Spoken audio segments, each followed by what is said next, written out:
माता पिता के मर जाने के बाद गुड़िया तो अकेली हो गई थी, उसका कोई नहीं था। कई दिनों तो वो अपने घर में ही रोती रही और फिर एक रात उसकी मम्मा उसके सपने में आती है।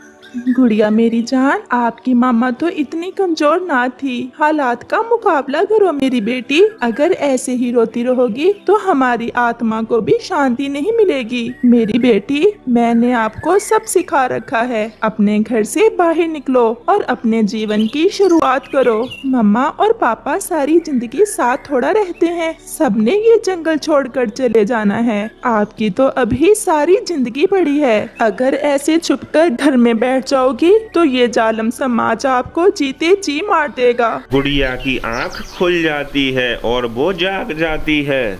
मम्मा, मैं आपको जी कर दिखाऊंगी। मम्मा, मैं जान गई। मम्मा, मैं मान गई। अब मुझे अकेले ही जीना होगा। मैं आपकी बहादुर बेटी हूँ और मैं आपकी तरह ही एक अच्छा जीवन गुजारूंगी। सुबह हो जाती है। गुड़िया पहली बार अपनी माँ के बिना अपने घर से बाहर निकलती है। वो उड़ते उड़ते नदी की दिशा में जाती है। क्या तुम रानो चिड़िया की बेटी हो जो कुछ दिन पहले मर गई थी? जी आंटी, मैं रानो चिड़िया की ही बेटी हूँ। तुम जवान हो और ऐसे अकेले कैसे जीवन बिताओगी? मेरा मतलब कोई रिश्तेदार नहीं है आपका? नहीं आंटी, मेरा इस जंगल में कोई भी नहीं है। मैं आज पहली बार माँ के बिना घर से निकली हूँ। क्या आप भोजन की खोज में मेरी मदद कर सकती हैं? हाँ हाँ गुड़िया, ये तो बहुत आसान है। मैं और आपका अंकल कालू दूसरे पक्षियों के घर से भोजन चोरी करके खाते हैं। आप भी मुझसे सीख लो कि चोरी कैसे करते हैं और फिर तुम्हारी भोजन की चिंता खत्म हो जाएगी। नहीं आंटी, मम्मा ने मुझे ऐसे बुरे काम करने से मना कर रखा है।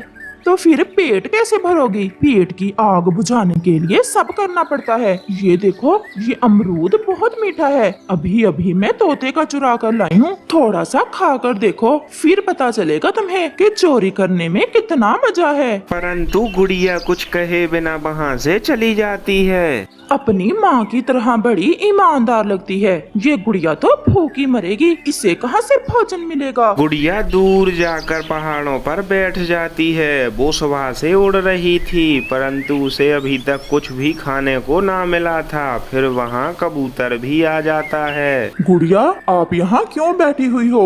अंकल, मुझे बहुत भूख लगी हुई है। भोजन की खोज में निकली थी परंतु मुझे तो अभी तक कहीं से कुछ भी खाने को नहीं मिला। गुड़िया बेटा, आपकी मम्मा हमारी अच्छी दोस्त थी। मेरा एक छोटा सा ढाबा है बड़ी नदी के पास में, वहाँ दाल चावल बेचता हूँ मैं। अगर आपको अच्छा लगे तो कल सुबह से आप भी मेरे ढाबे पर मेरे साथ काम करवा सकती हो। क्या सच अंकल? अंकल, दाल चावल तो मैंने मम्मा से बहुत अच्छे से बनाना सीख रखे हैं। ये काम तो मैं बहुत अच्छे से कर सकती हूँ। सच बेटा, अगर आप मेरे साथ काम करोगी तो इससे आपका भी अच्छा गुजारा हो जाएगा और मेरा काम भी आसान हो जाएगा। अंकल कबूतर, मैं कल से ही बड़ी नदी पर आ जाऊंगी। ये लो गुड़िया बेटा, ये कुछ भोजन है, आप ये घर जाकर खा लेना और सुबह नदी पर मिलेंगे। ऐसे गुड़िया और कबूतर वहाँ से चले जाते हैं। दूसरे रोज गुड़िया सुबह सवेरे ही कबूतर के ढाबे पर पहुँच जाती है। गुड़िया, आपका स्वागत है। मैं उम्मीद करता हूँ कि आप अपना काम अच्छे से करोगी और हम मिलकर इस काम को और बढ़ाएंगे। फिर गुड़िया दाल चावल बनाती है। अंकल, अब आप देखना, जो पक्षी भी हमारे दाल चावल खाएगा अपने पंख चाटता रह जाएगा। वाह वाह, आज तो कबूतर आपके दाल चावल बहुत स्वादिष्ट हैं। आज तो मजा ही आ गया। रानू की बेटी कब से काम पर रख ली है कबूतर तुमने? गोरी, आज इसका पहला ही दिन है। बहुत स्वादिष्ट बनाती है गुड़िया दाल चावल। ये तो मानना पड़ेगा, ऐसे दाल चावल तो पहले कभी नहीं खाए।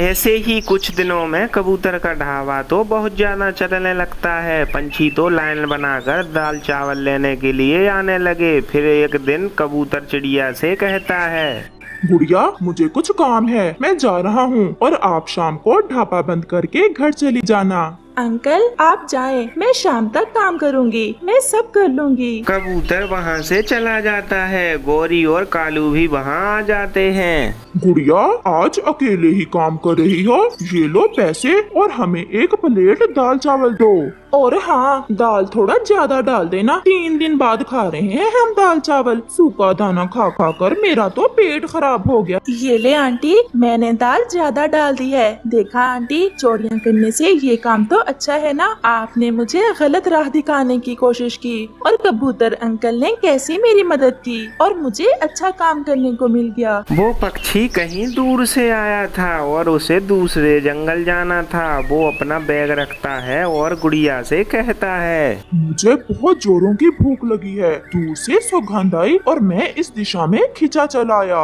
क्या है आपके पास?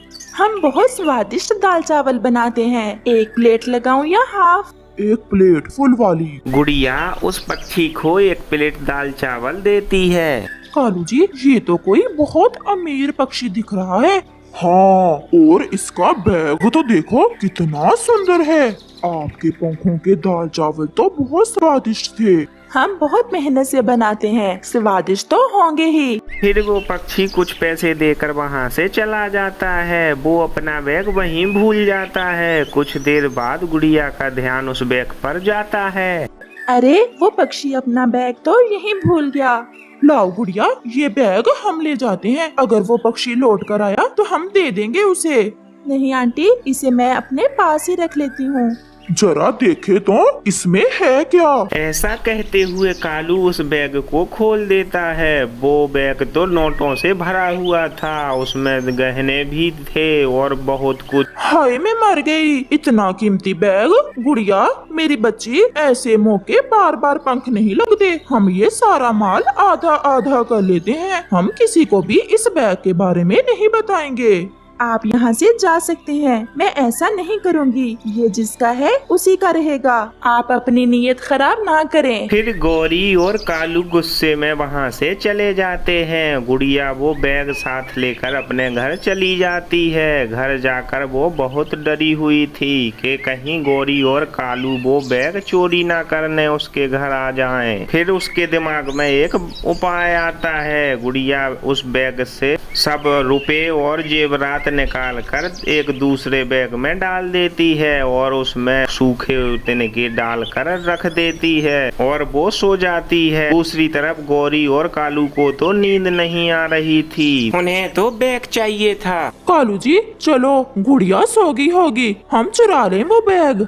गौरी, अगर वो बैग हमारे पंखों में लग जाए तो सारी जिंदगी कुछ करने की जरूरत नहीं है। फिर वो रात के अंधेरे में गुड़िया के घर वो बैग चोरी करने जाते हैं। गौरी खिड़की से देखती है। कालू जी आप यहीं बैठे, वो सामने ही पड़ा है वो बैग, मैं उठाकर ले आती हूँ। ऐसा कहते हुए गौरी खिड़की में से गुड़िया के घर में घुस जाती है और वो बैग उठाकर वहाँ से भाग जाती है। गुड़िया गौरी को भागते देख मुस्कुराकर फिर से सो जाती है, क्योंकि उस बैग में तो गुड़िया ने तिनके डाल रखे थे। मेरा एक कीमती बैग खो गया है। मैंने सारा रास्ता देख लिया। क्या मेरा वो बैग आपके ढाबे पर तो नहीं भूल गया मैं? बेटा, यहाँ तो कई पक्षी आते जाते हैं। अगर आपका बैग होता तो हमें दिख जाता। ऐसा भी तो हो सकता है कि कोई दूसरा पक्षी उसे यहाँ से उठा ले गया हो। मेरा वो बैग तो बहुत कीमती था। फिर वो पक्षी जैसे ही वहाँ से जाने लगता है, गुड़िया भी वहाँ आ जाती है। रुके, आप रुके, ये ले, इस बैग में आपका सारा सामान है। परंतु ये बैग तो मेरा नहीं है। मैंने आपके बैग में से सब कुछ निकालकर इसमें डाल दिया था। फिर गुड़िया उसे वो बैग खोल कर दिखाती है, जिसे देख वो पक्षी बहुत खुश होता है। मुझे विश्वास नहीं हो रहा कि आज के दौर में भी कोई आप जैसा ईमानदार पक्षी हो सकता है। पक्षी जी, अच्छाई और बुराई हमेशा साथ साथ होती है। आप किसका चुनाव करते हो यही फैसला मुश्किल होता है। मैंने वो किया जो मेरे माता पिता ने मुझे सिखा रखा है। फिर वो अमीर पक्षी गुड़िया से कहता है, गुड़िया आप मुझे बहुत अच्छी लगी हो। क्या आप मुझसे शादी करोगी? मैं आपको बहुत खुश रखूंगा। ये सुनकर गुड़िया शर्मा जाती है। मेरा कबूतर अंकल के सिवा और कोई भी नहीं है इस जंगल में। जैसे मेरे अंकल कहेंगे मैं वैसा ही करूँगी। मेरी बेटी, मैं बहुत खुश हूँ कि आपकी जिंदगी मुकम्मल हो गई और आपको एक अच्छा जीवन साथी मिल गया। फिर वो अमीर पक्षी गुड़िया को अपने साथ ले जाता है। तो प्यारे दोस्तों, आपको ये कहानी कैसी लगी हमें कमेंट में जरूर बताना और साथ ही हमारे चैनल को सब्सक्राइब करना बिल्कुल मत भूलना। आपका धन्यवाद।